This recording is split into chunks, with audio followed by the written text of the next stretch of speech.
Hey, welcome back to Bullpen Sessions. I am super excited to have this gentleman join me on the show today. I had a chance to meet Billy in a mutual program that he and I are part of called Brand Builders Group. And today, if you are a fan of the sport of hockey, you are going to love today's episode because I've got joining me Billy Ward. Billy is a former NHL left winger turned author of a fascinating book called A Purpose Worth Fighting For, which we're going to talk about today. And I'm just excited to have this guy on because I've had a chance to know him personally. He's just a good human being. So, Billy, welcome aboard. Thank you, Andy. Appreciate it. Look forward to it. Awesome. Yeah, it was great meeting you in Nashville, and since then become pretty close friends. It's been great. Well, and I know the second I sat next to you, I think it was at our first workshop, I got to sit next to you. I'm like, I need to have this guy on the podcast. And we said, let's wait till the book is ready to come out. Let's get it done then. So here we are. But here's where I want to go today, Billy, with your story. Most of our listeners come from the insurance industry. So it's a lot of insurance professionals. And what I love about your story is they're going to quickly learn that who you were in hockey wasn't necessarily the real version of Billy Ward. And I think when I look at our industry, I see a lot of people trying to be somebody else or thinking they need to be somebody else to win business or to be successful. But deep down inside, they're not happy. And I think your story is going to be very, very impactful for those folks. Yeah, I agree. I truly believe, and you'll read it in my book, that everybody's wired differently, and we all have strengths and weaknesses, and that's a great thing. And no two people are alike. And I do know that when folks are met with conflict, or they're trying to overcome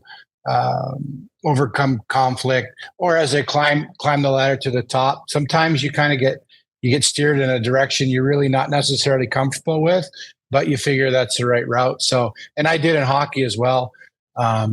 So I do believe that just, some people struggle with just being themselves, or themselves not just being good enough, when in reality it's perfect if you could just figure that out. When I heard your story in Nashville, I was like, yep, this is made for this podcast. So I appreciate you being here. But let's start at the beginning. Where'd you grow up?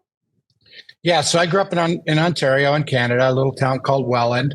So if you know the seven wonders of the world, Niagara Falls is 20 minutes from us. So in the summer, it's a beautiful area, but in the winter, it's tough. I grew up between Lake Erie and Lake Ontario. So depending on which way the wind was blowing, we would figure out which lake we were going to fish that day in the summer. So yeah, it's just a steel town, kind of back in the day. Was really booming, but the last 50 years it hasn't been, like everything else. But it's a lot of Toronto starting to move that way.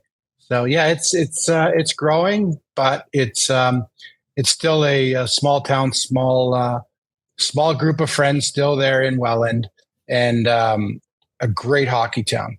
When did you start playing hockey? At what age? 4 years old. Wow. 4, I started skating, and 5, I started playing hockey. For those who are listening to this, most of my listeners grew up in the States. Give people a feeling. I had a guy on my podcast a couple of weeks ago, Chris Carter, who's an insurance advisor, but he played D-back, defensive back in the NFL for 7 years. And he talked about what it was like to play high school football in Texas, because that's at a different level. Yeah. Talk about what it's like to grow up in Canada with hockey, because I think a lot of people in our country don't quite understand what it's like. I mean, nowadays there's several sports, but growing up, when I grew up, hockey, and I truly believe it still is what every kid kind of grew up wanting to do, is play in the NHL. We're not saying it's our sport, but it kind of is our sport. We feel that way anyways, and so do the folks in Minnesota and Wisconsin, right? But selfishly speaking, especially as a boy, I grew up with 3 older sisters, so I was the only boy. But everybody kind of grows up. You either want to, times have changed, but you wanted to be a fireman, you wanted to be a policeman, or you wanted to be a hockey player, And my dream was, since day one, was to play in the NHL.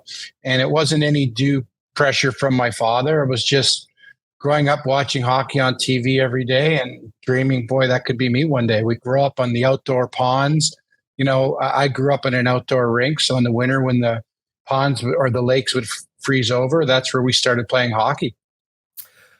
I know one thing we have in common is my father played a huge role in my baseball career. And I think your dad had a big time impact on your childhood, especially in the sport of hockey. Talk about that a little bit. Because you had mentioned your dad has had a big impact on you. Yeah, he really did. My dad had polio, so he was kind of handicapped. So he really couldn't play. He did play hockey in his youth, but he was just, my father was just, we were best friends. He was just an incredible human being. I remember when I'd play hockey, Dad never would say a bad or negative thing towards me. He'd always say, "Hey, how do you think you played?" And things like that. In the book, you'll read about, most of my lessons. My dad loved to gamble, and he was kind of reckless back in the day. But when I came around, I was the fourth one after three sisters. He wasn't so reckless, but I learned a lot of my lessons at the horse. He was an amazing handicapper at the racetrack. So he'd look at a horse and say, "Hey, it doesn't matter how many hands tall that horse is. It's what's inside." And you'd see horses sweat before a race. And he taught me so many lessons. And the other thing he loved to do was he was an incredible pool player. So he'd play snooker with all the boys, and he'd leave me lessons there, like, "Hey, it's not what you make, it's what you leave," and things like that. And if you know the game of snooker, it really is. So, but more than that, my dad was, whenever I would have a setback, he would always be there to comfort me and say, look, you've come this far, let's keep going. And we need that. And whether it's your father or your mother, a friend, everybody needs a pat on the back or needs that extra. And I needed it a few times. And it was just, I was very blessed to have that. And I know not everybody has an amazing father or that relationship, but I think it's so, so important for a father-son relationship bond in how we grow up with just I needed confidence, and he gave me that confidence, and it's so important. Yeah, I look back on my baseball career, and there's no way I would have made it to the level I made it without my dad. And he was such a positive impact on my maturation in the sport of baseball. And he's still, I'm fortunate to say he's still alive, and he still has an impact on me today at age 45. So yeah, you can't appreciate the power of a good father in your life, especially for a young boy who's playing sports. Talk to us a little bit about hockey, growing up playing hockey in Canada, because I look at the States, and today everything's travel ball, right? Everything, whether it's baseball, volleyball, basketball, it's about being on these travel teams. And when I look at Canadian youth hockey, it's a little different than what I grew up with playing sports in the States. Like we had Little League and all that. But you had like junior A's. And I think even as a kid, you could get drafted into junior hockey. Is that true? Yeah, you did. You had to get drafted. Well, I didn't. Me and my father wrote letters to every team. But yeah, I mean, really, that's competitive. So you go, essentially by your birth year, and you know how that rolls. I was June. So I was kind of in the middle of developing, when you have those January, February, March, April birthdays, they're so far ahead of us, especially when you're going, it's, at the age 15, 16, when guys grow like a weed. Now, back then when I played, you had hitting at every level. Now you don't. It comes in at a certain level, I think 14 or 12 or 14, then folks can hit. But it's really competitive because every town has, you have AAA, AA, and then you have in-house.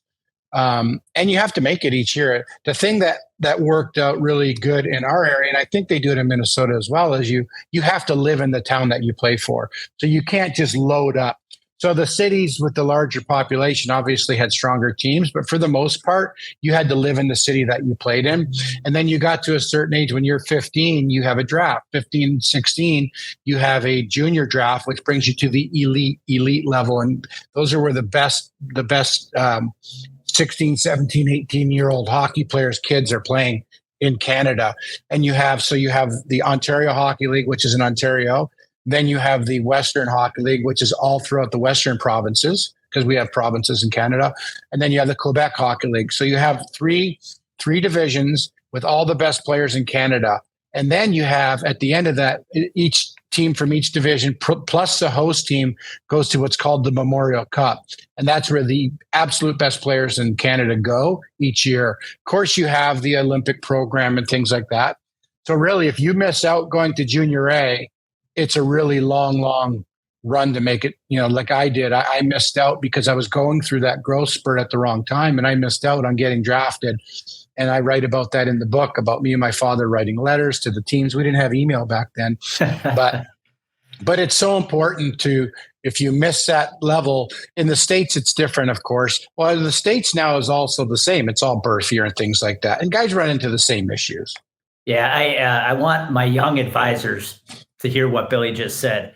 There was a day and time we actually wrote letters to people to try to get yeah, because that's so important. And I actually read a book years ago, and I forget, I think maybe Daniel Pink was the author, and I forget what it was called, but where they talk about, and they use the Canadian Youth Hockey League as the example of when you were born in January and February, you had a distinct advantage because you were always the oldest in your category based on their cutoff for birth dates, which gave you that advantage because you got picked first. But then once you were in those elite programs, you just put yourselves farther and farther ahead of everybody else. Correct. The gap widens because now you're skating with the best of the best. You're playing with the best of the best.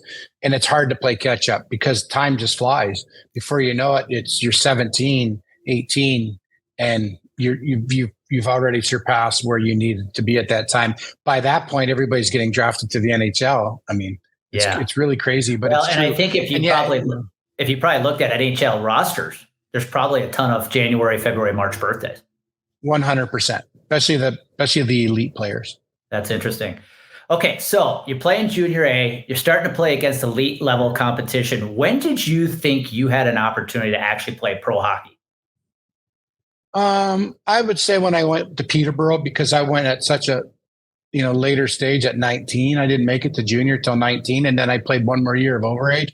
But a lot of my guys were first-round draft picks in the NHL. I played on one heck of a hockey team, so there were a lot of really good hockey players. And I knew that I was gradually getting stronger and becoming a better hockey player throughout my junior tenure. I knew I had a chance. I had missed my one draft, and there's a supplemental draft, and I write about that in the book on me and my father going to that draft. And that's quite a story on how I went down to the draft table and things like that. But I knew at that point that I had seen players that I was better than that had been drafted and in higher rounds as well.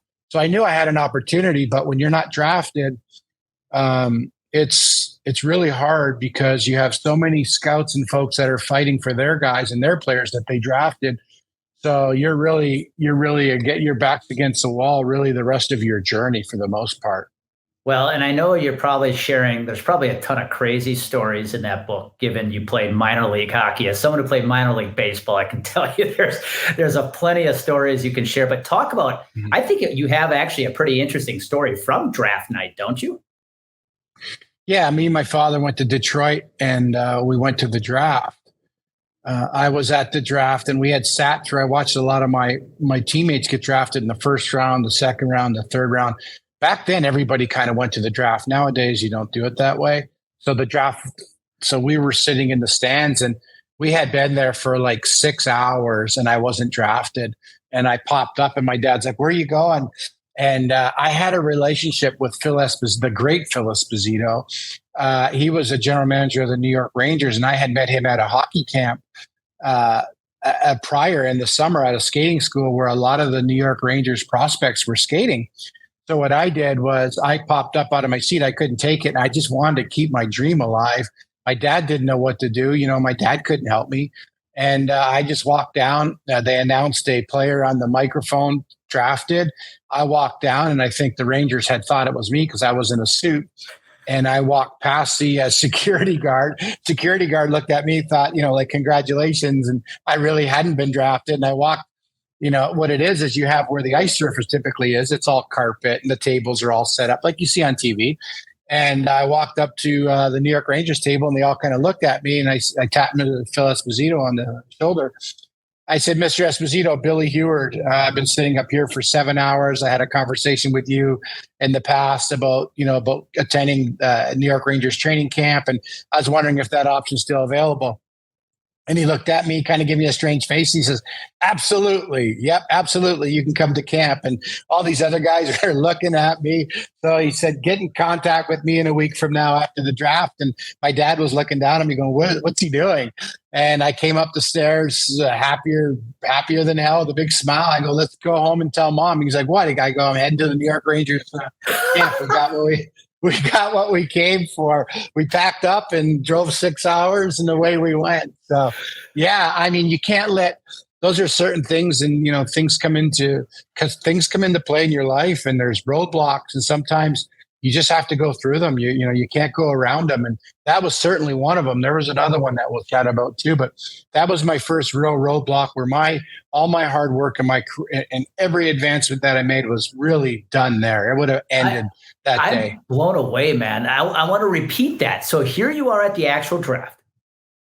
Your name is not called, right? 6 hours, you and your dad are sitting there. Your name is not called. You walk down to the New York Rangers table where Phil Esposito is sitting. By the way, if you're not familiar with hockey, he's an NHL legend. And you basically tell him, I want to try out. Correct. And you walk out of the arena, not drafted, but with a ticket to the New York Rangers tryout camp. That's exactly right. Yeah. By the way, you got into junior A hockey by writing letters to every team. I want people to hear this. You got to that level in Canada that probably gave you any shot to get to the next level by writing letters to every team. No one handpicked you. And then you got your tryout with the New York Rangers by walking down on draft day at the draft saying, I want a shot. And they gave it to you. Correct. That's amazing. So the day we wrote letters. So when we wrote letters, just going back a little, when we wrote all those letters, each day I'd wait for the mailman, and the mailman would come back, and each day the teams were great at writing back, but 90% of them would say, hey, our roster's full. We have this, we have that, and it's true, because they don't really take walk-ons. And one day the letter came from Peterborough, Pete, and it was from Dick Todd, their GM. And I really only got 2 letters from all the teams we wrote that said, hey, you're welcome to come to try out. We can't guarantee anything as a walk-on. But I'll never forget that day. And then I wrote all the teams back, thanking them for all the letters, and wrote, so my dad's like, hey, now we thank all the teams, even though they said no, So my dad was a professional. He was was a businessman. He owned a heating and air conditioning company. So he knew how to deal with things like that. As it relates to being professional about it. And that's why we wrote letters. So anyways, I end up going to the Rangers training camp. And that was something. I've never been on an airplane before. I'm like 20 years old, unlike folks today. My one son who's a hockey player has been on a million airplanes. But yeah, when I get to New York, first thing I do is I jump in a car service and I go to the wrong address. There was a shuttle waiting for all of us. I end up in Manhattan, downtown Manhattan, with my hockey bag, a suitcase, and sticks. Never seen homeless people before in my life. And my mom gave me a money belt with $200 in the zipper part of the back. And I'm walking with my hockey bag and my sticks, and I'm fumbling over homeless people, trying to get through the mad rush of Manhattan. And finally, I go to an office, and there was like one of those turnstiles I couldn't get through. I fumbled through that. I gave the lady the letter and said, look, I'm lost. I don't know where I am. So their headquarters was in New York, but where the camp was and where it always is in Rye, New York, about an hour and a half away. So they called Wolf. I forget his last name. I think he's since passed. And he calls me and I'm talking. He goes, Billy, don't move anywhere. Stay there. We were wondering where you were. You were supposed to be at the shuttle at LaGuardia. They came and got me. Camp was good. I mean, everybody's asking me what junior team I played for. I'm like, but really, at that point, I had played like junior B and a little bit of junior A. I didn't have the big, I wasn't, or they'd ask you, hey, what round did you get drafted in? And I didn't get drafted, and I'm not the only one that didn't get drafted. I'm not making those claims. There's several guys. I mean, it's not the norm, but there are amazing hockey players that kind of somehow figured their way through as well. But it was quite an experience, I will tell you that. But hey, I still have the I think my mom kept the check they gave me, or the flight they kept me. It was pretty. They sent me from American Airlines or whatever. Billy, that speaks to my heart because my first paycheck from Major League Baseball was my signing bonus for $500. So isn't that great? I love great? That. Well, okay, so you're now in the minor leagues, and we could have an whole episode on minor leagues and what it was like to play in the minor leagues. But I want you to talk about one thing, because I think the casual hockey fan has probably seen the movie Miracle on Ice. And as people know, it's a story about Herb Brooks, the legendary coach. You actually got a chance to play for him, correct? I did, yeah. What was that like? What was that like to play for Herb Brooks? It was pretty amazing. I mean, I had played for an old school hockey coach, Tommy McVie, who is the opposite of Herb in many ways, but still an amazing coach. And I talk about him in my book a lot, because without Tommy, I wouldn't have found the success that I had. Herb was really, I mean, you hear stories about Herb and how he managed the mental side of the game.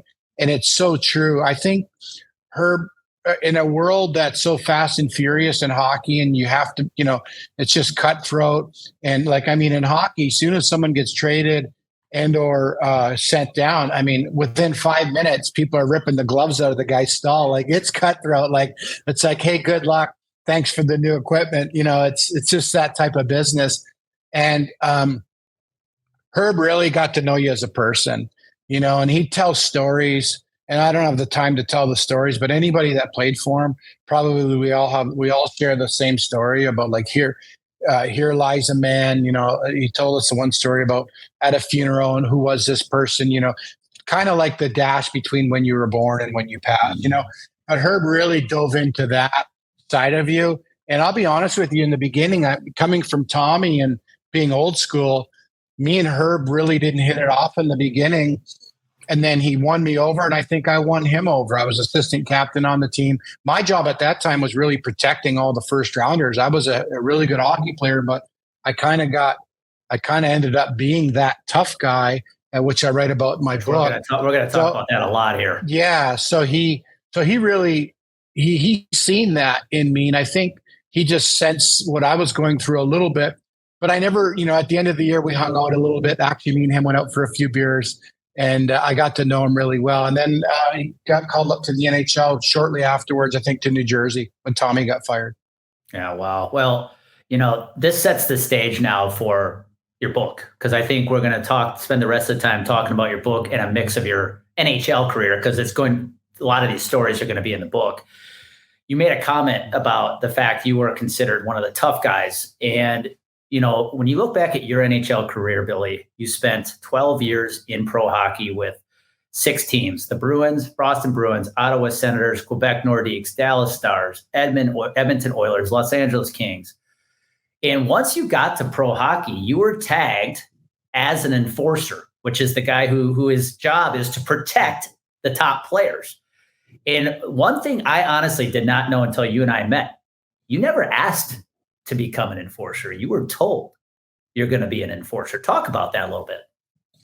Well, you kind of, I don't know if you're necessarily told, but you slowly find your way into that position. When you get to the NHL, they're the absolute best players in the world. It's, obviously it's a global sport. So you have the best from Finland, from Sweden, from Russia, the Czechs, all over the world, US, Canada. So there's only so many guys that can put the puck in the net. There's only so many guys, and there's only so many positions up front. You have your 12 forwards, you have your 6 defensemen. I wasn't a defenseman. And then you break it down even further. I was a left winger. You have 4 left wingers. Of those 4 left wingers, you're fighting for spots with with players all over the world. So each, the first top line would be your best. Your second line would be your second best. Your third would be your third best. And then during the era that I played, your fourth line was really your energy line and or your enforcers. There was a time in the NHL when everybody kind of took care of their own business. And if there was an altercation, it was a spontaneous one on the ice, and guys would drop the gloves. But during an era of about 20 to 30 years, guys started getting tagged in that role. And what happened was the ability of those players diminished. So you would just have guys that were really more interested in fighting, fans that were more interested in seeing those guys fight. those guys were actually a liability on the ice and play 6 or 7 minutes.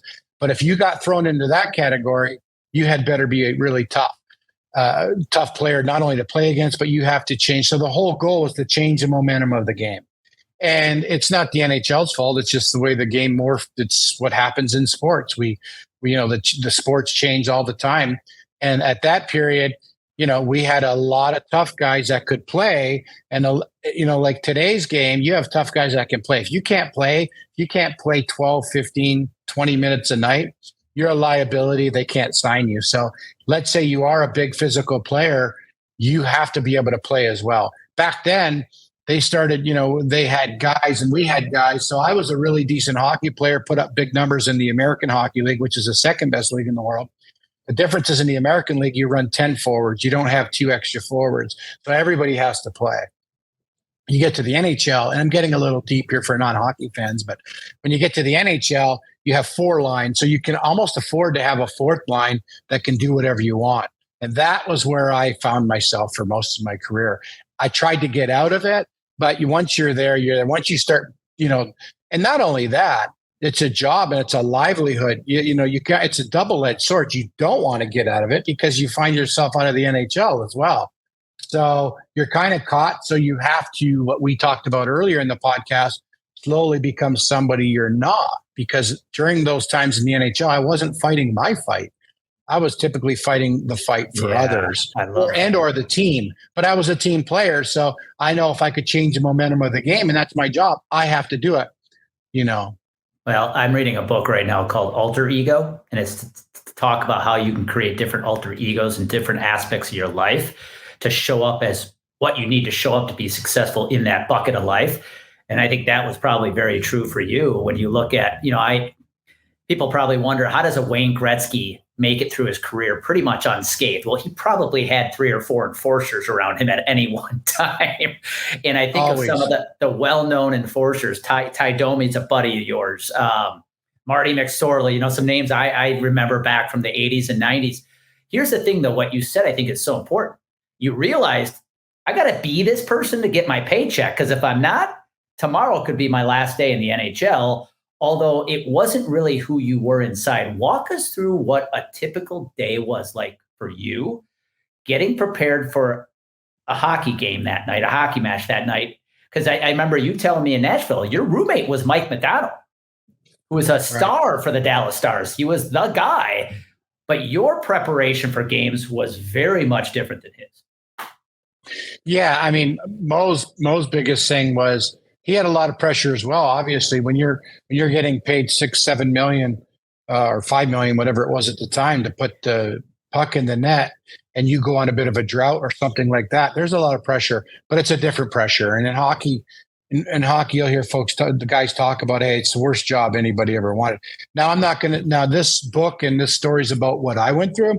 I'm sure there's enforcers that maybe have embraced it, and good for them if they have. But I wasn't one of them, that's for sure. I think it's kind of like a character actor where you have to become somebody you're not. The best actors in the world sometimes get lost in that role, and it's hard for them to come back from that. And it's not any different for what happened to me. I slowly became that person off the ice that I was on the ice, because a typical day for my role was you don't get a whole lot of sleep at night. You go out tonight, you land the night before, come in on our usually flew private. We'd come in, we'd have a team meal. A bunch of us would go out, a couple, whatever, have a glass of wine or whatever. Guys just kind of relax and getting ready, have a nice meal.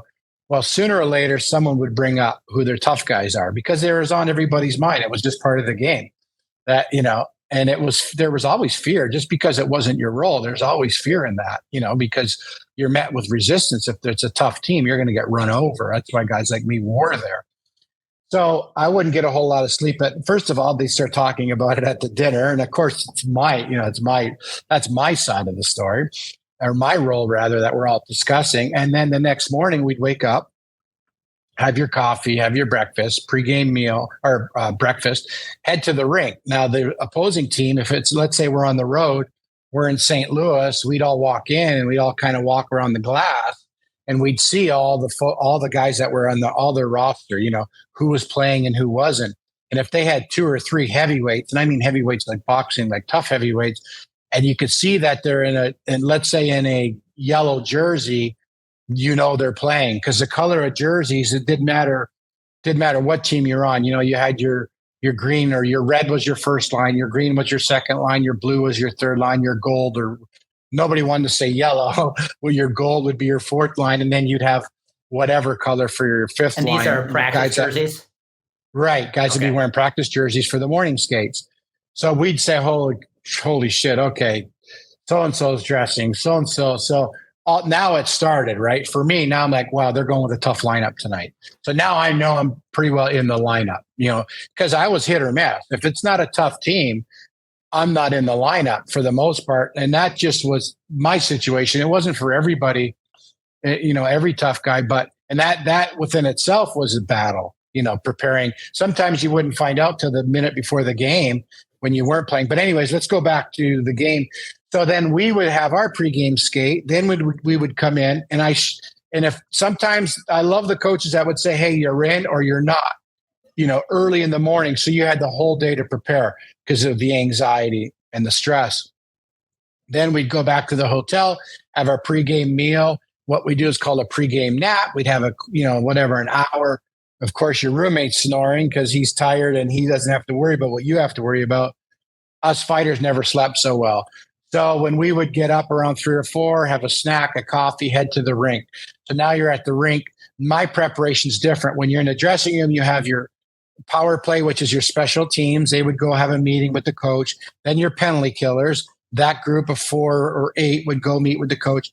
Fighters, I would already have watched video on their tough guys, know how they fight, kind of have an idea. That was kind of my homework. So now I'm kind of like a boxer versus a hockey player. I didn't grow up when I was 6 years old in the outdoor rink, I was scoring the winning goal. I wasn't dropping the gloves. So then I would be prepared as I could be. And then we'd go out and take warm up. That's when it would start, then you would start in warm up. You would see their tough guys. They would see you. The posturing would be, almost like 2 dogs. The posturing would begin. The alpha male thing would come in. Fans would know it. Then it was the start of the game. So as a tough guy, you kind of wanted, and this is just like I keep saying, this is how I seen it when I played in my role. You'd want the game to stay as close as possible. Then you wouldn't have to fight. Then you could kind of play the game. But if the other team got up 2 quick goals, my job as an enforcer was to turn the momentum of the the game around. So I would go out. Our fourth line would go out and just rock guys to the point where we would force them to send somebody out, and vice versa. If they got up 2 goals, or if we got up 2 goals, they would send somebody out. Oftentimes, I'd be at a face-off. Like, let's say we're in Detroit, I'd be at a face-off with 16,000 people getting ready, and I would hear the crowd. If it was Stu Grimson, I would hear who was coming over the boards. I knew what was about to happen. And so did he. So really, if you had to fight, you wanted to get it over as fast as possible. Then it's kind of like the anxiety's gone. You can go out and play the game. Whether it made a difference, sometimes it did. But I don't think I don't know if a fight or a big hit makes a difference as well. And all that being said, I think fighting should always remain a part of the game. I just truly, because you have to, you can't have referees managing the amount of pressure and heat that builds up in a hockey game. I do, but I believe it should be spontaneous and with players that could actually play the sport. Well, it reminds me, in a much less violent way, of baseball. Often a manager will go out and sometimes purposely get ejected to try to turn the momentum of a game if his team's down by a few runs and they're not playing well. Yours was a much more violent version of the starting a fight to try to turn the momentum of a game. And this leads, you've got the banner. For those watching the video, right behind you is the banner, probably the image of the cover of your book, A Purpose Worth Fighting For. I think what really impacted me hearing your story, Billy, is, you had this NHL career as an enforcer. You talked about how when you became that person, you started to become that person off the ice as well. I think of, you talked about actors. Billy Bob Thornton's I think it's Billy Bob Thornton or somebody else. When he's acting a role, he does not let anybody address him as Billy Bob Thornton. They can only address him as the name of that role he's playing in the given moment. But when you talk about the fact that this enforcer mindset was starting to impact you off the ice, how did it show itself? I mean, it's, first of all, you try to become somebody you're not, obviously. And anxiety. I just think the fear of the next fight. I mean, I was, for me, what I did was alcohol. We all hockey players, we're all beer, hockey players are all beer drinkers. And that's kind of how we numb the pain. But I took it to a different level for all the wrong reasons. It worked when it did, but it definitely doesn't work. So, here you are, you go to war, you're at the rink, then you come home and you're holding your son or your baby, and now you got to be that guy. Eventually my heart hardened. I couldn't be that guy. And I couldn't deal with it. And I was essentially a runaway train for a long time, trying to deal with the pain. I had no idea what it was. But, and back then you had no idea what a concussion was. You had no idea what PTSD was. You didn't know. I didn't know what was going on with me. I just knew that I didn't like who I was or who I had become. Neither did my wife at the time. And it affected me in a lot of ways, negatively, obviously. Lots of regrets and things like that from the past. But I mean, it's who I became off the ice. And then even, it affected my hockey then, because you want to be that guy. There's nothing worse than when you're in a fight, you win that fight and your team's all, Huey, my nickname was Huey, you're the man, great job. And then the next night you're not in the lineup. And it's just quiet. You're in the room. Coach comes in after warm and says, "Hey, you're not in."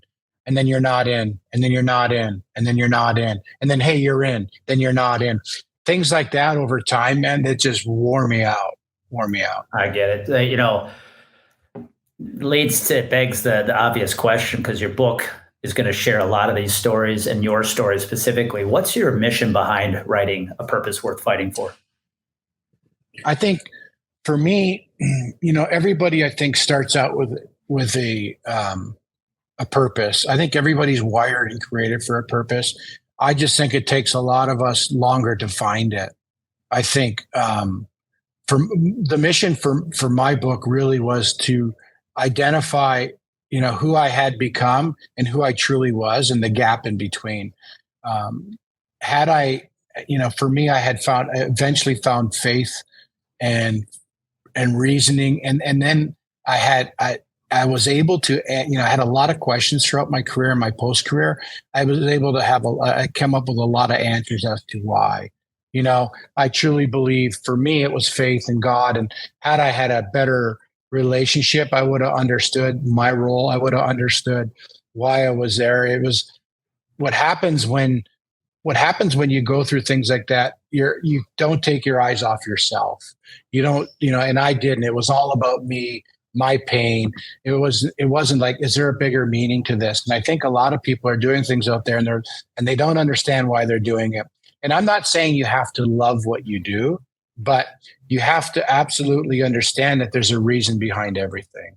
Yes. And for me, a purpose worth fighting for is someone that's maybe failed, someone that's struggled, that there is a second chance. And a purpose worth fighting for is about fighting through that pain, fighting through that adversity, to understand that there are so many amazing things on how you were created that you can just give back to everybody. But people get locked into that. You're a failure. I failed. I can't do it. There's no way. I don't have the confidence. I'm a loser. I'm an alcoholic, whatever it is. You pick your poison, but there is a purpose behind there. And you just have to fight through there. And in my book, I talk about what I went through, my methods even today, and preparation and things like that, because there isn't anybody, and even the folks that read my book, so many people have come up to me. They're just like, oh my gosh, I needed to read that, because everybody deserves a second chance. Well, and that's what I think a great place to kind of start to wrap this conversation up is when I look at anybody in the professional world, especially my insurance professionals, it's so easy to get caught chasing success that when you get it, you look back and you're so far removed from the person you actually are in that quest for success. For you, it was, I have to be an enforcer to get paid by the NHL, even though it's so far away from who I really am deep down inside. And in your case, both of those situations have long-term ramifications. In your case, there's actually some physical long-term ramifications, right? The concussions, the broken hands, the injuries you've had to deal with physically and neurologically because of that. What advice, and I know they're going to be able to pick this up in the book too, but if somebody is listening in that spot right now, Billy, and they're like, yeah, I've had success, but it doesn't feel good. What advice would you give them? I would say, first of all, like I said at the beginning, everybody's created different. I think everybody has their own strengths and weaknesses. If you were to ask your 5 best friends or 5 friends, hey, what am I really good at? What do when you think of me, what do you think about? That's typically most times your purpose. And what happens is you steer away from those. You realize you climb the ladder and and it's leaning on the wrong building, right? And you're like, oh my God, I'm trying to become this person. I'm trying to become that person. And singers and songwriters are any different. And Brian Kennedy, who wrote a lot of Garth Brooks songs, is on did a testimonial in my book as well. He said the same thing, don't try and be Garth Brooks, be yourself, and I think when you're true to yourself and your true identity, good things happen. You don't have to hope for them to happen. They're going to happen because they come naturally. So you have to make changes. For me, I had to make lifestyle changes. I had to understand my weaknesses and deal with them. And it takes time in dealing with your weaknesses and the things that maybe are holding you back from being the best of the best. And if you look at the guys or the girls who are the best in whatever it is, they share similarities in the disciplines, not necessarily the techniques or their approach, but they share similarities in their disciplines. And that's how it is in hockey and professional athletes. And that's what I would say. I would say, first of all, understand your strengths, know your weaknesses, and know the disciplines, and make the changes, make the course changes to who you want to be, and true to yourself. Then everything else happens. Then to me, my life today, every day I go through it, but like I have my cold plunge. There's certain things that I know I have to deal with. But I'm telling you, every day I wake up, I'm who I want to be. I'm living my purpose. My purpose is to help others. And I think we all share in that in some way, shape, or form, because it's natural. We're all created for community. We all want to help people. But as an individual, I think you really go back to identifying your strength. Maybe it's your humor, maybe whatever it is, and then identify your weaknesses, and then just however you choose to do it. For me, I use holistic methods in terms of my mental health. I use in terms of my physical health. I do other things. And then, like I said, I leverage my community. Yeah, no, I love that. I just heard this morning. Somebody talking about what do the highly successful people do? And they said they know their purpose, and then they get really good at doing ordinary things for an extraordinary amount of time. And that's the discipline. So, Billy, this has been very impactful, man. You've been an inspiration since the day I met you. Where can somebody get a copy or get a hold of your book? So, book launches September 20th, and you can go on Amazon. All your retailers will have it. I think online. Walmart, Amazon, and your typical ones. You can also go to www.billyheward.com, which is my website. And I also have some video courses set up as well there. If folks, it's just essentially me chatting about my life lessons over the years, and I have 24 of them. And you can sign up for that as well. So, and then I'm on all the regular social platforms, Facebook, LinkedIn, Twitter, Instagram, things like that. So I'm not as up to speed as everybody else, but I'm there. We'll put all those links, including the book, when it's up, into the show notes. And if you're listening, September, it comes out, good time to get somebody, if you have a hockey fan in the family or a friend that could use this kind of advice, perfect Christmas gift with the holidays coming up. So Billy, I want to thank you for this, for taking 45 minutes to be here, because I know you're a busy guy. This was awesome. I appreciate it, Andy. I appreciate your platform and everything you're doing. It's amazing. It really is. You bet, man. For everybody else listening in, especially if you're a hockey fan, take Billy's advice. Don't get caught chasing success and do it at the expense of your purpose and who you are. If you feel like you are going down that path, recognize it, look in the mirror, and do something to turn it around, because there's no amount of money that can overcome the feeling of anxiety that comes with knowing you're not living your true purpose. So Billy, thank you one more time. Everybody else listening in, you know what happens when you mix clarity with confidence. You go do amazing things. So go do those things today. Be well.